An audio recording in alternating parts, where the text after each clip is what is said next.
आज आम्ही वर्णमाला आणि त्याची ओळख ही पाहणार आहोत. तर मागच्या लेसनमध्ये जे शेवटी आम्ही सांगितलं होतं की आम्ही जी वर्णमाला स्वीकारली आहे 6 नोव्हेंबर 2009 पासून, तर त्यामध्ये 14 स्वर येऊन एकंदरीत त्याच्यामध्ये 50 वर्ण झाले आहेत. तर ते कशा प्रकारे झाले आहेत त्यासाठी आपण जो शासनाचा निर्णय घेण्यात आला आहे, शासन निर्णय जो झाला आहे सामान्य प्रशासनासाठी विभागाचा, महाराष्ट्र शासनाने स्वीकारलेली मराठी वर्णमाला कोणती आहे ते दर्शवले गेले आहे. त्यामध्ये आम्ही पाहू शकतो ही जी आहे एका चार्टला डाव्या बाजूला जो काही चार्ट दिला आहे तो शासन निर्णय आहे 6 नोव्हेंबर 2009चा. तर ज्यामध्ये वरील जे दिलेले आहेत ते स्वर आहेत, त्याच्या खाली जे आहेत ते स्वरादी आहे, आणि तिसऱ्या कॉलमला व्यंजने आहेत, आणि चौथ्याला विशेष संयुक्त व्यंजने आहेत. तर यांचा आम्ही एक स्पष्टीकरण पाहणार आहोत. तर ह्या स्पष्टीकरणामध्ये आम्ही पहिला पाहणार आहोत जो वरचा कॉलम आहे दिलेला, त्या वरच्या कॉलममध्ये जे काही 14 दिलेले वर्ण आहेत तर त्यांना काय म्हणतात, तर त्यांना स्वर म्हणतात. तर स्वर म्हणजे नेमकं काय असेल, तर स्वराची व्याख्या अशी करता येईल की ज्यांचा उच्चार मुखातील कोणत्याही अवयवाला स्पर्श न करता जे ध्वनी मुखावाटे बाहेर पडतात त्यांना स्वर असे म्हणतात. म्हणजे इथे कोणत्याही मुखातील अवयवाला स्पर्श न होता असं म्हटलं गेलं आहे. मात्र यामध्ये जेव्हा मी यांचा उच्चार करून पाहतो आहे त्याच्यामध्ये ओठांचे हालचाल आणि जिभेच्या काही भागाचा हालचाल होताना दिसून येईल. जसे की उदाहरणार्थ जर आम्ही पाहिलं, जेव्हा मी यांचा उच्चार करतो आहे तर अ, आ, ई यांचा उच्चार जेव्हा करतो आहे तर आतील जिभेचा भाग आहे त्याच्यामध्ये हालचाल होते आहे. त्यानंतर ऊ, रू, ऋ यांच्यामध्ये जर पाहिलं तर अनुक्रमे ओठांचा आणि जिभेंची सुद्धा हालचाल आम्हाला जास्त प्रमाणात होताना दिसत आहे. तर व्याख्यामध्ये जे सांगितलेला भाग आहे तो जास्त प्रमाणात ज्या घटकाचा वापर होतो आहे त्याबद्दल सांगितलं गेलं आहे. आणि साधारणतः स्वराची व्याख्या लक्षात ठेवायची की स्वर म्हणजे काय असते की ज्यांचा उच्चार होत असताना मुखातील कुठल्याच अवयवाला स्पर्श करावा लागत नाही. कारण की पुढं चालून आम्ही जेव्हा स्वरादी किंवा व्यंजने ही पाहणार आहोत तर यामध्ये आम्हाला मुखातील इतर भागांचा वापर हा जास्त दिसेल. मुखातील जे इतर अवयव आहेत त्यांचा वापर जास्त प्रमाणात होताना तिथे दिसून येईल.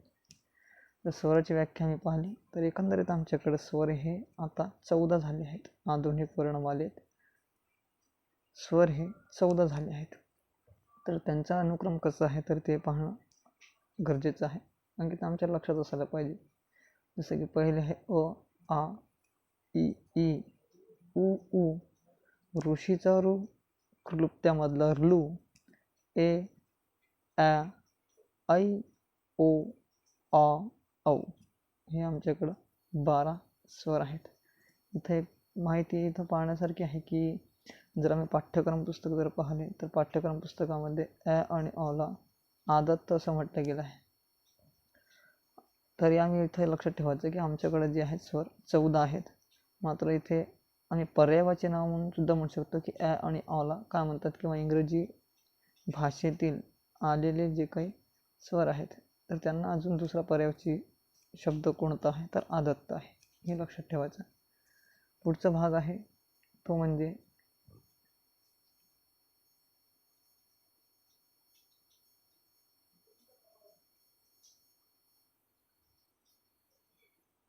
स्वरादी. तर स्वरादी म्हणजे नेमकं काय असेल तर अनुस्वार आणि विसर्ग यांचा उच्चार करताना जेव्हा अगोदर स्वराचा सहाय्य घ्यावा लागतो त्याला स्वरादी असे म्हणतात. जेव्हा मी स्वरादी या शब्दाची फोड जर केली तर याची फोड अशी होती की स्वर अधिक आदी, म्हणजे अशी ती वर्ण असतात की त्यांचा उच्चार करताना अगोदर कुठल्या तरी स्वराचा सहाय्य घ्यावा लागतो. मात्र आम्हाला तो वाचण्यास समजण्यास सोपा जावा यासाठी आम्ही अचा वापर त्याच्यामध्ये होताना पाहतो आहे.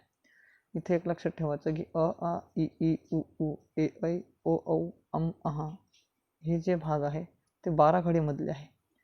तर यामध्ये 12 खडीमध्ये जेव्हा मी पाहतो की अ, आ, ई, ऊ, ए, ऐ, ओ, औ, अहा तर हे 12 स्वर नाहीत, तर हे 12 खडीमधले आहेत. स्वर आमच्याकडे जे आहेत ते वरीलच आहे. आणि अहा हे स्वर नाहीत, हे तर लक्षात घेणे गरजेचं आहे. तर आमच्याकडे 2 स्वरादी आहेत, एक अनुस्वार आणि विसर्ग. यांच्या अगोदर आम्ही स्वराचं सहाय्य घेऊन उच्चार करतो आहे. म्हणजे स्वतंत्रपणे अनुस्वार आणि स्वतंत्रपणे विसर्ग असा तो भाग आहे. त्या दोघं मिळून काय होते आहे स्वरादी. तर अनुस्वार म्हणजे नेमका आता काय होईल, तर ते असा एक भाग असतो की ज्याचा उच्चार करताना स्पष्ट व खणखणीत असा त्याचा उच्चार निघतो आहे. पुढे आम्ही उदाहरणामध्ये पाहू कसं येते आहे ते. तिथे स्पष्ट व खणखणीत उच्चार यासाठी म्हटलं गेलं आहे कारण की इथे अनुस्वार आणि पुढे चालून आम्हाला व्यंजनमध्ये अनुनासिक दिसेल भाग. तर या दोघांचा एकमेकांचा परस्पर बदल होताना सुद्धा आम्हाला दिसून येईल. तर यामध्ये एक लक्षात ठेवायचं की अनुस्वाराचा उच्चार जो आहे तो स्पष्ट आणि खणखणीतच असतो.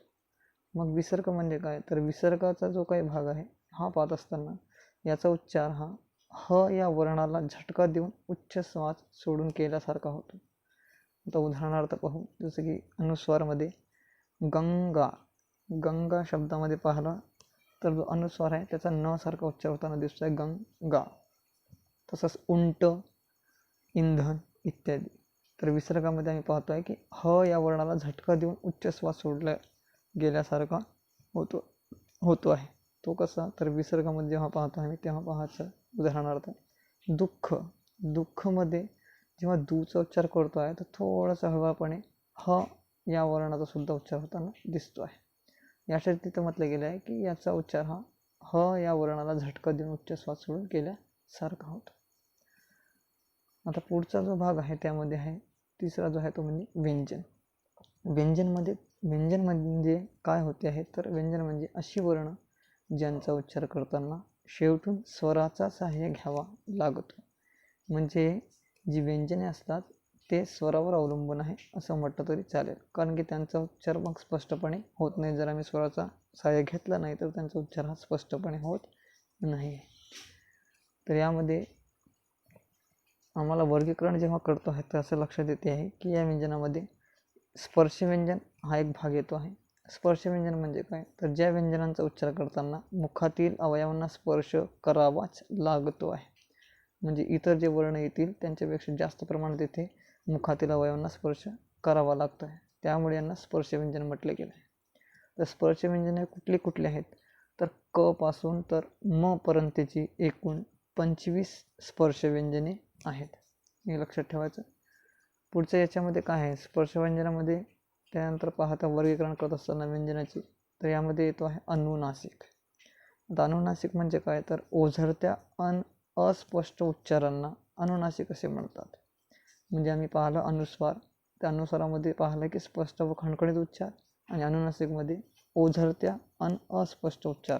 म्हणजे उदाहरण जर पाहिलं तर वाङ्मय, वाङ्मयमध्ये पाहताना जो अंग आहे आम्हाला क च्या लाईनमध्ये दिसते आहे, जो क ख ग घ आणि अंग आहे तो ड नाही तर अंग आहे. याचा उच्चार आम्ही वाङ्मय असं करतो आहे, वाड्मय असा नाही. पुढचं पाहू याच्यामध्ये अर्धस्वर. तर अर्धस्वर कुठले कुठले आहेत, तर आम्ही पाहू पहिले य, र, ल आणि व. जे म चे खालची जी लाईन आहे इथं शासन निर्णय जो दिला आहे त्याच्यामध्ये ते जे 4 आहेत वर्ण त्यांना अर्धस्वर असे म्हणतात. अर्धस्वर यासाठी की ती अशी व्यंजने असतात की ज्यांची उच्चारस्थाने ही ई, ऋषीचा रू, ऋ आणि उ यांसारखा होतो. आणि इथे एक लक्षात घेण्यासारखं आहे की जेव्हा आम्ही संधी हा भाग पाहू तर त्या संधी भागामध्ये य, र, ल, व यांच्या जागी अनुक्रमे ई, ऋ, ऋ आणि उ हे येताना दिसेल.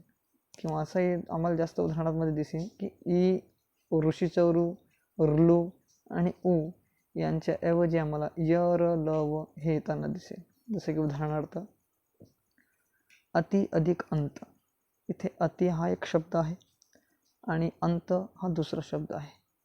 तर जेव्हा दोन शब्द एकत्र येतात आणि एकत्र येऊन जो एक शब्द तयार होतो त्याला संधी असे म्हणतात. ते आम्ही पुढं पाहणारच आहोत. तरी संधी होत असताना जो पहिला शब्द आहे त्यातला शेवटचा वर्ण आणि दुसरा शब्द आहे त्यातला पहिला वर्ण हे एकत्र येऊन काही अभिक्रिया होऊन त्याचा एक तिसरा शब्द जो तयार आहे तो होतो आहे. तर यामध्ये होत असताना जर पाहिला आम्ही इथे अतिमध्ये ती आहे, तर तीमध्ये त हा स्वतंत्र व्यंजन आहे आणि यामध्ये ई मिसळला गेला आहे.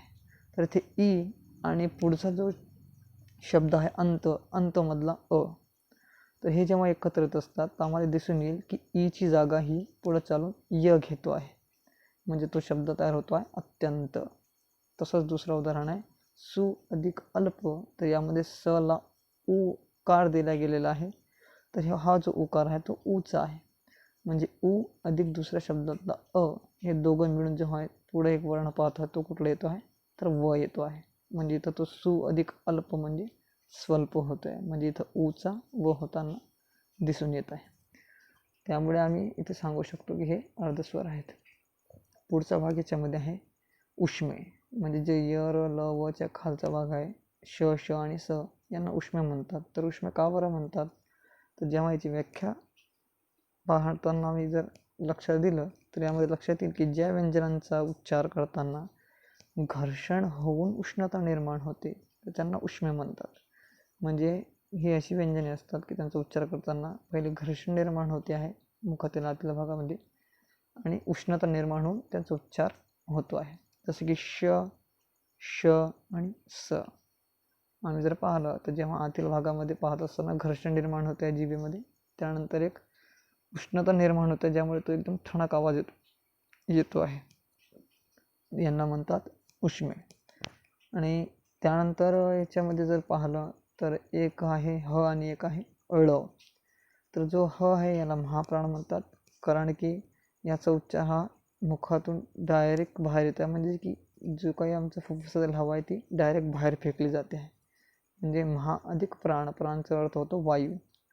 तर महा म्हणजे जोरात, म्हणजे असा तो वर्ण असतो की त्याचा उच्चार करताना वायू हा जोराने बाहेर फेकला जातो आहे. तर असं आमच्याकडं कोणतं आहे, तर ह याला महाप्राण म्हणतात. आणि जो ळ आहे तो स्वतंत्र वर्ण आहे. त्यानंतर खाली आम्ही पाहतो आहे की विशेष संयुक्त व्यंजने. विशेष संयुक्त व्यंजने म्हणजे काय होईल की संयुक्त याचा अर्थ होतो आहे की दोन व्यंजने एकत्र येऊन जो तिसरा तयार होतो आहे त्याला संयुक्त असे म्हणतात. मात्र इथे विशेष संयुक्त व्यंजन यासाठी म्हटलं गेलं आहे की ही अशी दोन व्यंजने आहेत की ज्यामध्ये दोनपेक्षा जास्त व्यंजने एकत्र आलेली आहेत, त्यामुळे यांना विशेष संयुक्त व्यंजने असे म्हटलं गेलं आहे. जर आम्ही क्षचा जर फोड केली किंवा विग्रह केला तर क्षमध्ये क अधिक षटकोनाचा श हे दोन व्यंजने एकत्र येताना दिसतात आणि त्याचा उच्चार करताना आम्हाला अचं सहाय्य घ्यावं लागतं आहे. म्हणजे दोन व्यंजन अधिक एक स्वर असे मिळून एकंदरीत त्याच्यामध्ये 3 वर्ण येतात. कशामध्ये, तर क्षमध्ये. तसंच उदाहरण आहे ज्ञचा. ज्ञमध्ये 3 व्यंजने आणि एक स्वर एकत्र येत आहे. म्हणजे ज्ञचा उच्चार जेव्हा करतो आहे तर ज्ञमध्ये द, न आणि य ही 3 व्यंजने एकत्र येतात आणि त्यामध्ये अचा सुद्धा समावेश होतो आहे, तेव्हा तर ज्ञ असा उच्चारला जातो आहे. आता या वर्णांचं वर्गीकरण आम्ही इथे पाहू. इथं पाहताना वर पहा की अ आ इ ई उ ऋ उ आणि ऋषसरू उर्लू ए ॲ ऐ ओ अ आणि औ हे आमच्याकडं 14 स्वर आहेत. त्यामध्ये जे ॲ आणि अ आहे ते लाल रंगांनी तिथं दर्शवलं गेलं आहे, कारण की त्यांना आदत तसे सुद्धा म्हणतात, त्यामुळे तो आम्ही तिथं हायलाईट केला आहे आणि ते नवीनसुद्धा आहे. खालचे जे आहेत आणि आ आहेत त्यांना आम्ही स्वरादी म्हणतो आहे. त्यानंतर आम्ही पाहतो आहे की क ख ग घ आणि अंग. त्यानंतर च छ ज झ आणि न्य, ट ठ ड ढ आणि ण, त थ द ध आणि न आणि प फ ब भ आणि म. ही जी आहेत एकंदरीत 25 यांना स्पर्श व्यंजने म्हणतात. त्यानंतर येथे आहे य र ल व यांना आम्ही अर्धस्वर म्हणतो आहे. त्यानंतर आहे श श आणि स यांना आम्ही उष्मे असे म्हणतो आहे. त्यानंतर आहे ह त्याला महाप्राण आणि ळ हा स्वतंत्र आहे. इथं आम्ही क्ष आणि ज्ञाची फोड करून दाखवली आहे.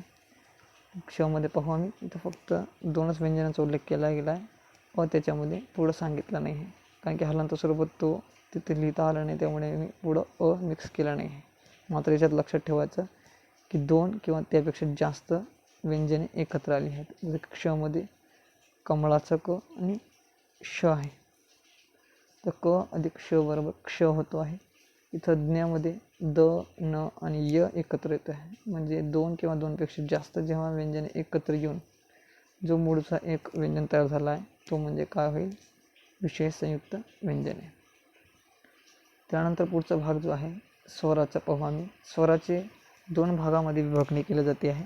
एक उच्चारस्थानानुसार आणि एक स्वरूपानुसार. तर जो स्वराचा जेव्हा आम्ही विभागणी पाहतो आहे तर ही उच्चारस्थानानुसारमध्ये जर पाहिली तर उच्चारस्थानानुसार याचे दोन प्रकार पडतात स्वराचे, एक सजातीय स्वर आणि एक विजातीय स्वर. तर सजातीय स्वर म्हणजे काय असते की अशी ती स्वर असतात की त्यांचा उच्चारस्थान एकच असतो आणि ते दिसायला सारखे असते. जसे की उदाहरणार्थ अ आ हे दोघं ज्या ठिकाणी अचा उच्चार होता त्याच ठिकाणी आचा सुद्धा उच्चार होतो आहे आणि दिसायला सुद्धा सारखी आहे. दुसरं उदाहरण आहे ई दीर्घ ई. तिसरं उदाहरण आहे उ दीर्घ उ. अशी आमच्याकडं 3 जोड्या आहेत. अ आ इ ई उ उ ही जी सारखी दिसणारी आहेत यांना सजातीय स्वर जोडी म्हणतात. आणि भिन्न दिसणारी म्हणजे हा जो भाग असेल तो विजातीयचा असेल. म्हणजे इथे जी जोडी दर्शवली जाईल ती भिन्न असेल, दिसायला सुद्धा भिन्न असेल आणि त्यांचे उच्चारस्थानसुद्धा भिन्न असेल. जसे की उदाहरणार्थ आ ई ई उ अ उ या जोड्यांचं जेव्हा मी उदाहरण पाहतो आहे तर ते दिसायला सुद्धा भिन्न आहेत आणि त्यांचे उच्चारस्थानसुद्धा भिन्न आहेत. तर असे उच्चारस्थानानुसार जे प्रकार पडतात ते दोन पडतात स्वराचे, एक सजातीय स्वर आणि एक विजातीय स्वर. पुढचा जो आहे स्वरूपानुसार पडणारे जो प्रकार आहे त्यामध्ये 3 प्रकार पडतात मुख्य स्वराचे. एक ऱ्हस्व स्वर, एक दुसरा आहे दीर्घ स्वर, तिसरा आहे संयुक्त स्वर. तर इथे आम्ही असं पाहू की जो पहिला भाग आहे ऱ्हस्व स्वराचा. ऱ्हस्व स्वर म्हणजे काय असेल की ती अशी स्वर असतात की ज्यांचा उच्चार हा आखूड होतो आहे. म्हणजे इतर स्वरांच्या उच्चारापेक्षा त्याला कालावधी कमी लागतो आहे उच्चारताना. त्यामुळे त्यांना काय म्हटलं जाईल, ऱ्हस्व स्वर. किंवा असं म्हणू शकतो ज्या वर्णांचा किंवा ज्या स्वराचा उच्चार हा कमी कालावधीमध्ये केला जातो आहे किंवा कमी कालावधीमध्ये संपतो आहे त्याला ऱ्हस्व स्वर असे म्हणतात. त्या ऱ्हस्व स्वरामध्ये अ, ऱ्हस्व ई, ऱ्हस्व उ, ऋषीचा ऋ, ऋ आणि आधुनिक वर्णमालेनुसार ॲ हा जो भाग आहे ऱ्हस्व स्वरामध्ये बसतो आहे. दुसरा भाग आहे याच्यामध्ये दीर्घ स्वर. दीर्घ स्वर म्हणजे काय असेल तर ती अशी स्वर असतात की त्यांचा उच्चार करताना हा ऱ्हस्व स्वरापेक्षा जास्त कालावधी लागतो आहे किंवा त्यांचा उच्चार ऱ्हस्व स्वरापेक्षा लांबट होतो आहे. त्यामुळे यांना दीर्घ स्वर असे म्हणतात. त्यामध्ये आ ई उसाचा उ हे येतात. काही काही ठिकाणी आम्हाला ए ऐ ओ औ सुद्धा दिसून येईल पुस्तकामध्ये. मात्र जर आम्ही ए ऐ ओ औ जर हा पाहिला भाग तर मग जो पुढचा भाग आहे संयुक्त स्वर यामध्ये मग तो समाविष्ट केल्यासारखा दिसणार नाही. त्यामुळे दीर्घ स्वरामध्ये 3 पाहिला आम्ही आ ई उ. आता इथं ए ऐ ओ औ आणि अचा समावेश का बरं केला नाही आपण, तर इथं एक लक्षात घेऊ आपण की जो संयुक्त स्वर आहे याची व्याख्याच अशी आहे की जेथे 2 विजातीय स्वर एकत्र येऊन जो तिसरा स्वर येतो आहे त्याला संयुक्त स्वर असे म्हणतात. म्हणजे 2 विजातीय म्हणजे कसे, तर आम्ही पाहिलं इथं विजातीय स्वराची जोडी पाहत होतो आम्ही, त्याच्यामध्ये 2 भिन्न दिसणारी आणि त्यांचे उच्चारस्थानसुद्धा भिन्न होते आहे, त्यामुळे ते विजातीय होते. तशाच प्रकारे जर आम्ही ए ऐ ओ औ यांचं जर आम्ही फोड केली तर यामध्ये असं दिसून येईल की ईची जेव्हा फोड करतो आहे त्यामध्ये अ अधिक ई किंवा दीर्घ ई हे येताना दिसेल. म्हणजे अ आणि दीर्घ ई किंवा ऱ्हस्व ई हे एकत्र येऊन ऐ तयार झाला आहे. जिथं अ आणि ई या दोघांचे उच्चारस्थान वेगवेगळे आहेत आणि ते दिसायला सुद्धा भिन्न आहेत. त्यामुळे इथे 2 विजातीय स्वर एकत्र येऊन तो तिसरा स्वर तयार झाला आहे तो ए आहे. त्याचप्रमाणे ऐसुद्धा आहे, त्याचप्रमाणे ओसुद्धा आहे. ओमध्ये कुठले येतात तर अ अधिक उ हे दोघं मिळून ओ तयार होतो आहे. तर यामुळे यांना संयुक्त स्वर असे म्हटले गेले. संयुक्त स्वर आमच्याकडं मूळची 4 आहेत, ए ऐ ओ औ. आधुनिक वर्णमालामध्ये आम्ही अ टाकला आहे. त्याच्यामध्ये लक्षात ठेवायचं मूळची 4 ए ऐ ओ औ हे आमच्याकडे 4 संयुक्त स्वर आहेत. पुढचा भाग जो आहे तो पाहणार आम्ही व्यंजनाचा. व्यंजनामध्ये सुद्धा जे आम्ही पाहिलं स्पर्श व्यंजने, या स्पर्श व्यंजनांची विभागणी 3 भागामध्ये करता येते. एक आहे कठोर व्यंजन, दुसरं आहे मृदू व्यंजन आणि तिसरं आहे अनुनासिक. तर कठोर व्यंजन म्हणजे काय की ज्या व्यंजनांचा उच्चार करताना तीव्रता दिसून येते आहे त्याला कठोर व्यंजने असे म्हणतात. तर कठोर व्यंजने कुठली कुठली असेल तर येथे जो स्पर्श व्यंजनाचा गट आहे क पासून म पर्यंतचा, यामध्ये जी हिरव्या रंगाने दर्शवली गेलेली व्यंजने आहेत ती पूर्णच्या पूर्ण ही काय आहेत, कठोर व्यंजने आहेत. कारण की यांचा मी जेव्हा उच्चार करतो आहे तर इतर व्यंजनांपेक्षा त्यांच्यामध्ये तीव्रता दिसून येते आहे. त्यानंतर दुसरा भाग जो आहे तो मृदू व्यंजनाचा आहे. तर मृदू व्यंजन म्हणजे काय असेल की ती अशी व्यंजने असेल की त्यांचा उच्चार हा सौम्य, कोमल किंवा मृदू प्रकारचा आहे. तर ही कुठली कुठली आहेत तर जी स्पर्श व्यंजने आहेत क पासून म पर्यंतची, यामध्ये जी लाल रंगांनी दर्शवली गेलेली व्यंजने आहेत ही पूर्णच्या पूर्ण काय आहेत तर मृदू व्यंजने आहेत. त्यानंतर अनुनासिक ही 5 आहे. अनुनासिकाची व्याख्या आम्ही पहिले पाहिलीच आहे.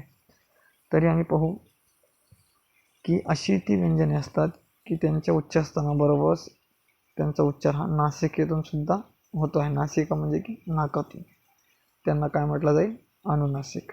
अनुनासिक आमच्याकडं ही 5च आहे. 5 कुठली कुठली तर ती क पासून म पर्यंतचा जो स्पर्श व्यंजनाचा गट आहे यामध्ये शेवटून जो काळ्या रंगाने दर्शवले गेलेले जे व्यंजने आहेत ती 5ही ही अनुनासिक आहे. ती म्हणजे अंग, न्य, ण, न आणि म ही अनुनासिक आहेत. पुढचा जर अजून आम्ही भाग पाहण्याचा प्रयत्न केला याच्यामध्ये तर काय दिसून येईल तर या व्यंजन गटाचा जो भाग आहे पूर्ण क पासून ळपर्यंतचा, यामध्ये व्यंजनाचे आम्हाला अजून 2 भाग होताना दिसतात, एक अल्पप्राण एक महाप्राण. अल्पप्राण आणि महाप्राण. तर यामध्ये अल्पप्राण म्हणजे काय होईल आणि महाप्राण म्हणजे काय होईल हे सुद्धा आम्ही पाहू.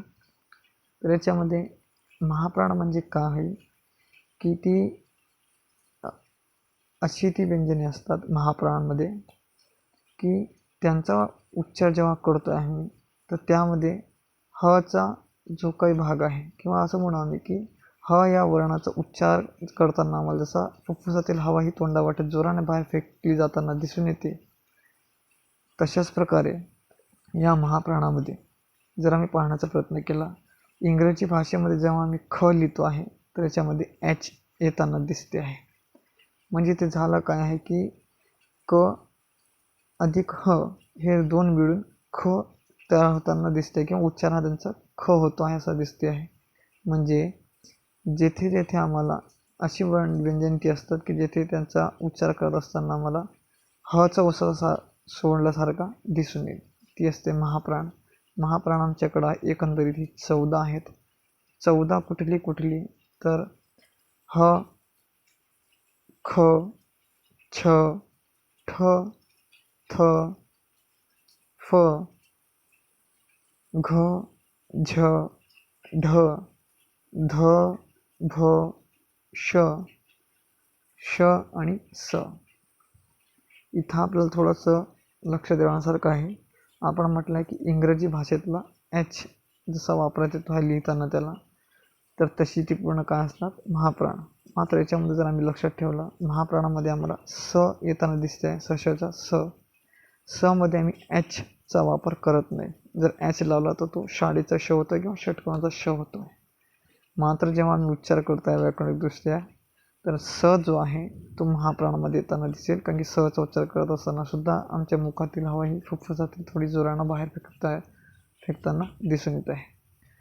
आणि अल्पप्राण ही आमच्याकडे एकंदरीत 20 आहेत. अल्पप्राण म्हणजे काय असेल तर अल्पप्राण म्हणजे असा तो एक भाग असतो की ज्याच्यामध्ये हचा उच्चार होत नाही आणि तिथे घर्षणी निर्माण होत नाही आणि तो महाप्राणापेक्षा मृदू स्वरूपात वापरला जातो आहे. जसं की क जो आहे हा ख पेक्षा कोमलच आहे. तर अशामध्ये जर आम्ही स्पर्शव्यंजन गटामध्ये जर पाहण्याचा प्रयत्न केला तर यामध्ये क, ग, अंग म्हणजे की स्पर्शव्यंजन गटामधली पहिला वर्ण, तिसरा वर्ण आणि 5वा वर्ण ही कशामध्ये मोडते आहे, अल्पप्राणामध्ये. म्हणजे स्पर्शव्यंजन गटातील प्रत्येकी पहिला, तिसरा आणि 5वा व्यंजन हा अल्पप्राणामध्ये येतो आहे. त्यानंतर य र ल व हे सुद्धा येताना दिसेल.